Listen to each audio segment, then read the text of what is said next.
আমরা এখন আছি হাওড়া মন্দিরতলা, তাই তো সবাই? হ্যাঁ। তো হাই হচ্ছে ব্যান্ডেল প্রেম মন্দির, কি জানি রাধা কৃষ্ণ প্রেম রাধা মন্দির। কৃষ্ণ প্রেম মন্দির। চলো দেখা যায় ঠাকুরটা কেরম করেছে। ফাইনালি আমরা দেখবো। কলকাতায় এত জ্যাম আর ভালো লাগছে না, যার জন্য চলে এসেছি আমাদের হাওড়াতে। চলো হাওড়ার প্রেম মন্দির কিরকম ঠাকুর করেছে দেখা যাক। চলো তো। চলো দেখা যাক ফাইনালি কিরকম হয়েছে। আমার তো ভালোই হয়েছে। ঠাকুরটা কিরকম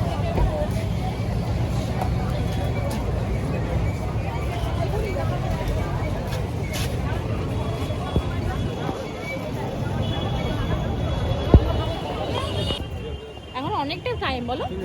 12টা বাজে। 12টা বাজে, দেখো তবু এখন অনেকটাই ফাঁকা। অনেক আগে ঠাকুর দেখে নিচ্ছে না। আমি তবে হাওড়া এই প্রথমবার ঠাকুর দেখছি, হাওড়ায় ঠাকুর দেখি। ওরে ওরে ও বাবা, দেখো কত সুন্দর। দেখো